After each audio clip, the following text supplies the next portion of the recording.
Movie के start में हमें बताया जाता है कि एलियंस कहीं न कहीं पर मौजूद हैं और वो कभी न कभी हमारी दुनिया में आसमान से जरूर उतरेंगे। मगर सभी इंसान उस वक्त गलत साबित हुए जब एक दिन एलियन पैसिफिक ओशन से बाहर आए। ओशन में दो टेक्टोनिक प्लेट्स हैं और यहाँ एक ऐसा दरवाजा है जो दो दुनिया को आपस में जोड़ता है। और इसी दरवाजे से बाहर आया एक एलियन जिसको काइजू कहा जाता है। काइजू जैसे ही अर्थ पर आया तो उसने सभी जगह तबाही मचानी शुरू कर दी और काफी लोगों को मार दिया। आर्मी ने काइजू को मार दिया, लेकिन ये सिलसिला यही खत्म नहीं होता। 1 महीने बाद एक और एलियन काइजू अर्थ पर आता है और ऐसे ही एक करके सभी एलियन काइजू अर्थ पर आते रहे और अर्थ को पूरी तरह डिस्ट्रॉय कर दिया। फिर इंसान इस बात को समझ गए थे कि ये सिलसिला यही खत्म नहीं होने वाला, इसलिए दुनिया के सभी कंट्रीज आपस में मिल जाती हैं, क्योंकि वो समझ गए थे कि एलियन काइजू से मुकाबला करने के लिए उन्हें बड़ी मशीनें बनानी होंगी। इसलिए इंसानों ने एक प्रोग्राम शुरू किया जिसमें उन्होंने बहुत बड़े बड़े रोबोट्स बनाए जिसे एक इंसान कंट्रोल नहीं कर सकता था। इससे इनके दिमाग पर गलत असर होने लगा और इनकी हेल्थ डैमेज होने लगी।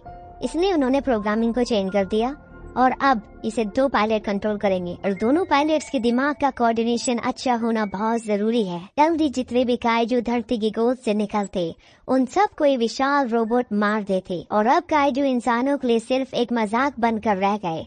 धीरे धीरे वक्त बीतने लगा और 7 साल बीत गए। इंसानों को अब अपने ऊपर पूरा कॉन्फिडेंस है।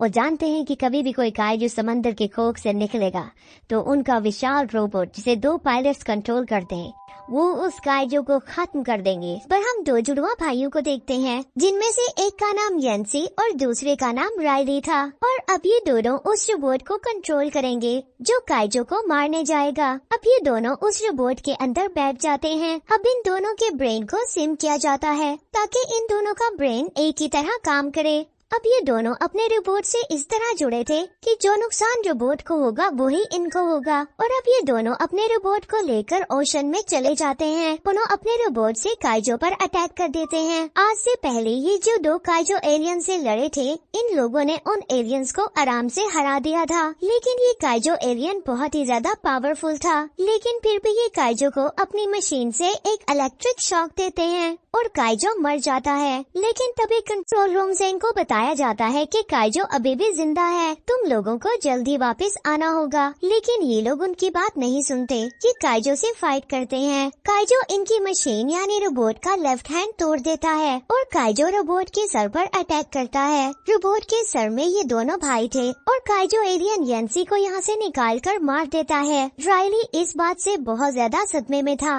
और अब वो अपने रोबोट की पूरी पावर यूज कर काइजो को मार देता है, लेकिन उसने अपने भाई को खो दिया था जिसका उसको बहुत ज्यादा दुख था। अब वो किसी तरह से समंदर के किनारे आकर गिर जाता है क्योंकि वो काइजो से फाइट करने के बाद बहुत ही ज्यादा इंजर्ड हो गया था। और अब ऐसे ही वक्त गुजर जाता है और इसके बाद हमें वर्ल्ड ऑर्गेनाइजेशन के लोगों को दिखाया जाता है जो कि इस प्रोग्राम में फंडिंग करते थे। वो लोग कहते हैं कि वो लोग काइजो से नहीं जीत सकते क्योंकि काइजो इंसानों के बचाव के तरीकों को समझ चुके हैं। काइजो हर बार ज्यादा डेवलप होकर अर्थ पर आते हैं और अब 4th कैटेगरी के काइजो अर्थ पर आना शुरू हो गए हैं। वर्ल्ड लीडर मार्शल को बताते हैं कि तुम अपने सारे रोबोट हांगकांग ले जाओ, हम तुम्हें फंडिंग करते रहेंगे जब तक कोस्टल वॉल तैयार नहीं हो जाती।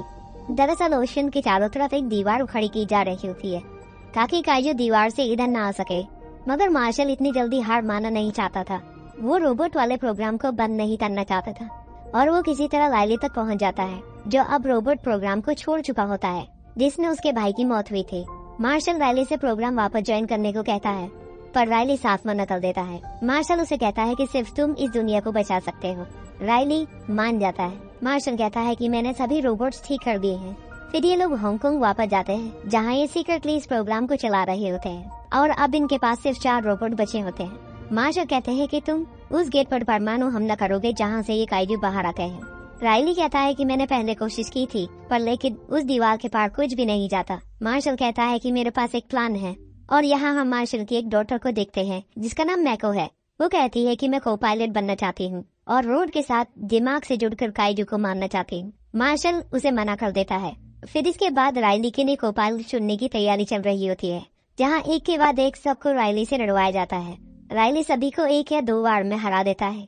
फिर मैको राइली से लड़ने के लिए आती है। मैको और राइली दोनों बराबर के फाइटर होते हैं, इसलिए फैसला किया जाता है कि राइली को अब नया को पायलट और कोई नहीं बल्कि मैको ही होगी। इन दोनों की टेस्टिंग के लिए इन्हें रोबोट के अंदर बिठाया जाता है, जहाँ पर इन दोनों के दिमाग को आपस में जोड़ा जाता है। और कुछ ही देर में राइली उस पल में खो जाता है जब काइजू ने उसके भाई को मारा था, जिसकी वजह से मैको और उसके दिमाग का कनेक्शन पूरी तरह से टूट जाता है। मैको भी अपने बचपन के उस पल में खो जाती है जिस पल में काइजू ने उसके माँ बाप को मारा था और उसका पीछा कर रहा था। राइली भी उस पल को देख सकता है। वो उसे समझने की कोशिश करता है कि ये सिर्फ एक भ्रम है, पर मैको को कुछ भी समझ नहीं आता और वो हकीकत में जिस रोबोट में बैठी होती है वह उसका प्लाज्मा कैन को एक्टिवेट कर देती है। और अगर ये चल गया तो यहाँ जितने भी लोग हैं वे सब के सब मारे जाएंगे और यहाँ अफरा तफरी मच जाती है।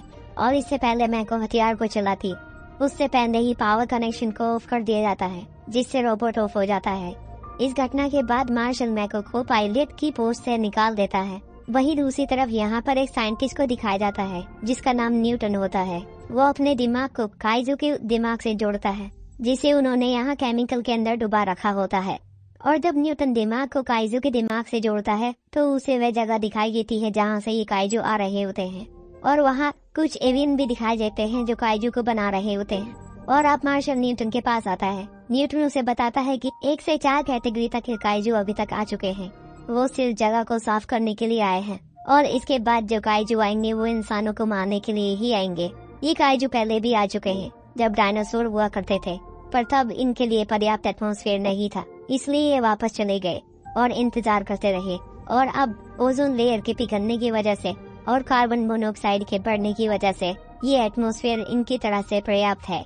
और वही मार्शल को पता चलता है कि पैसिफिक ओशन से 2 और काइजू बाहर निकले हैं। इसके बाद वो अपने रोबोट्स को वहाँ पर उन्हें मारने के लिए भेज देते हैं, लेकिन वो राइली को कहते हैं कि अभी तुम यहीं पर रुको क्योंकि तुम्हारे पास कोई भी पार्टनर नहीं है। और यहाँ पर हम ओशन में देखते हैं कि सबसे पहले एक रोबोट काइजू से लड़ता है, लेकिन काइजू बहुत ही ज्यादा पावरफुल था। वो रोबोट को पूरी तरह से डिस्ट्रॉय कर देता है। इसके बाद जब दूसरा रोबोट वहाँ पर जाता है तो काइजू अपनी बॉडी के अंदर से कुछ पानी निकालता है और रोबोट के ऊपर फेंक देता है, जिससे उसमें शॉर्ट सर्किट हो जाता है। यानी कि इन लोगों के 2 रोबोट्स डिस्ट्रॉय हो चुके थे। और अब यहाँ पर काइजू का मुकाबला करने के लिए तीसरा रोबोट आता है। वो तीसरा रोबोट काइजू से फाइट करता है। यहाँ पर काइजू अपनी बॉडी से कुछ केमिकल्स ब्लास्ट करता है, यानी कि वो अपनी बॉडी से इलेक्ट्रोमैग्नेटिक पल्स छोड़ता है, जिससे न सिर्फ रोबोट बल्कि उनका पूरा डिपार्टमेंट ऑफ हो जाता है और अब ये लोग अपने रोबोट से कनेक्ट नहीं हो सकते थे। इसके बाद अब राइली मार्शल से कहता है कि तुम्हें हमें वहाँ पर भेजना होगा क्योंकि उनके रोबोट की चलने की टेक्नोलॉजी पुरानी थी और बाकी सारे डिजिटल रोबोट थे। और अब मार्शल को राइली की बात माननी पड़ती है और वो माको को राइली का को पार्टनर बनाने के लिए तैयार हो जाता है। और अब ये दोनों अपने रोबोट में बैठते हैं और अपने उस रोबोट तक पहुँच जाते हैं जो कि पूरी तरह से बंद हो चुका था। यहाँ पर जो काइजू एलियन था, इससे पहले वो रोबोट को मारता माको और राइली उस पर अटैक कर देते हैं और यहाँ पर ये रोबोट काइजू को खत्म कर देता है। और दूसरी तरफ हम दूसरे काइजू एलियन को देखते हैं जो कि सिटी की तरफ बढ़ रहा था और सबको इस काइजू एलियन के बारे में इंफॉर्मेशन होती है, इसीलिए सिटी के लोग अब इधर उधर भाग रहे थे। यहाँ पर एक आदमी के पास होता है जिसका नाम हैनिबल है। ये काइजू के ऑर्गन्स का सौदा करता है जो अलग अलग क्षेत्रों में अलग अलग चीजों के काम आते हैं। न्यूटन इस आदमी के पास काइजू का दिमाग लेने के लिए आया था ताकि न्यूटन उस दिमाग से जुड़कर एलियंस के बारे में और भी ज्यादा इंफॉर्मेशन इकट्ठा कर सके। पर जब हैनिबल को पता चलता है कि एक काइजू उन्हीं की तरफ आ रहा है तो वो न्यूटन को बताता है कि जब तुम काइजू के दिमाग से जुड़े थे तो कनेक्शन सिर्फ एक साइड से नहीं होता बल्कि कनेक्शन दोनों साइड से हुआ था। जिस तरह से तुम्हें उनके बारे में पता चला, एलियंस को भी तुम्हारे बारे में पता चल गया और ये काइजू यहाँ पर सिर्फ और सिर्फ तुम्हें मारने के लिए आ रहा है। ये जितने भी काइजू जितने भी एलियंस हैं, ये सब के सब मधुमक्खी के छत्ते की तरह हैं जो एक दूसरे से पूरी तरह से जुड़े हुए हैं। इन सब का डीएनए भी एक है। अब काइजू शहर में आ जाता है, पर इससे पहले क्यों न्यूटन तक पहुँचता, यहाँ पर रेली और मोको दोनों अपने रोबोट को लेकर आ जाते हैं और बचे हुए दूसरे काइजू से एक घमासान युद्ध लड़ते हैं। इन दोनों के बीच में बहुत लड़ाई होती है, पर काइजू इनके रोबोट को पकड़कर आसमान में उड़ना शुरू कर देता है वो इन्हें बहुत ऊपर ले जाता है, पर इससे पहले कि वो इन्हें एटमॉस्फेयर से बाहर ले जाता, ये दोनों के दोनों अपने रोबोट से तलवार निकालते हैं और काइजू का पंख काट देते हैं, जिससे दोनों के दोनों जमीन पर गिरना शुरू कर देते हैं। पर रेली और मोको अपने रोबोट के पावर बूस्टर को ऑन करके सुरक्षित तरीके से लैंडिंग कर देते हैं। वहीं काइजू जो मारा जा चुका है, उसके पास न्यूटन और हैनिबल आते हैं। न्यूटन को किसी भी तरह से उसका दिमाग चाहिए, पर जैसे काइजू की मृत्यु होती है, उसका दिमाग भी पूरी तरह से मर जाता है। पर यहाँ पर इनकी किस्मत अच्छी होती है, ये काइजू प्रेग्नेंट होता है, इसीलिए उसके पेट से उसका बच्चा निकलता है जो इनके ऊपर हमला करता है। पर इससे पहले कि वो न्यूटन को मार पाता, उसके पेट की जो नाल होती है, जो अपनी माँ से जुड़ी होती है, काइजू के बच्चे के गले में फंदे की तरह अटक जाती है और वो बेहोश हो जाता है। हैनिबल को लगता है कि वो मर चुका है, और जैसे ही वो उसके पास आता है, वो बच्चा उसे निकल जाता है और एक बार फिर से बेहोश हो जाता है।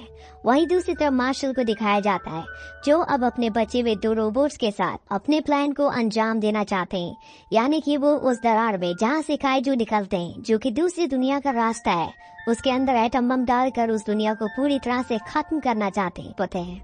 और अब की बार मार्शल को खुद पायलट बनकर जाना पड़ेगा, क्योंकि एक रोबोट के पायलट मर चुका है। वो अपने दोनों रोबोट के साथ निकल पड़ता है जहाँ वो गेट है। दूसरी तरफ न्यूटन को दिखाया जाता है, जो बच्चे के दिमाग से खुद को जोड़ लेता है, और उन्हें पता चलता है कि मार्शल का प्लान कामयाब नहीं हो सकता। दरअसल वो रास्ता सिर्फ काइजू के लिए ही खुलता है। फिर दोनों रोबोट उस जगह पहुंच जाते हैं जहां वो गेट होता है। न्यूटन उन्हें बताता है कि बिना काइजू अंदर नहीं जाया जा सकता। पहले से ही वहाँ पर एक काइजू मौजूद होता है, और एक काइजू गेट से निकलता है जो काफी बड़ा होता है। दरअसल ये कैटेगरी 5 का काइजू होता है। काइजू राइली के रोबोट पर हमला करता है, पर राइली अपनी तलवार से उसे चीर देता है। दूसरी तरफ कैटेगरी 5 का काइजू मार्शल के रोबोट पर हमला कर देता है और उसके हाथ को तोड़ देता है। मार्शल भी उसे काफी डैमेज कर देता है। फिर वो काइजू अपने साथियों को आवाज लगाता है। मार्शल मोको से कहता है कि तुम जानती हो तुम्हें क्या करना है।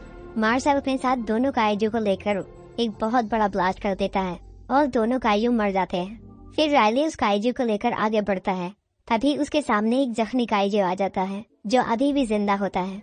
राइली और मोको अपने रोबोट की पूरी ताकत लगाकर उस गेट से काइजू को लेकर कूद जाते हैं। कूदते वक्त उनकी लड़ाई चल रही होती है और राइली रोबोट की प्लाज्मा पावर से उस काइजू को मार देती है। नीचे पहुंचते ही गेट खुल जाता है। मोको का ऑक्सीजन लेवल कम हो रहा होता है, इसलिए राइली उसे वापस भेज देता है, और जब वो दूसरी दुनिया में पहुंच जाता है तो वो परमाणु बम को एक्टिवेट कर देता है। सभी एलियंस ये सब देख रहे होते हैं। फिर राइली अपने कैप्सूल को भी रिलीज कर देता है। फिर वहाँ बहुत बड़ा धमाका होता है और वो गेट बंद हो जाता है। फिर हम देखते हैं कि मोको और राइली सही सलामत ऊपर पहुंच जाते हैं, और इसी के साथ ये मूवी यहीं खत्म होती है।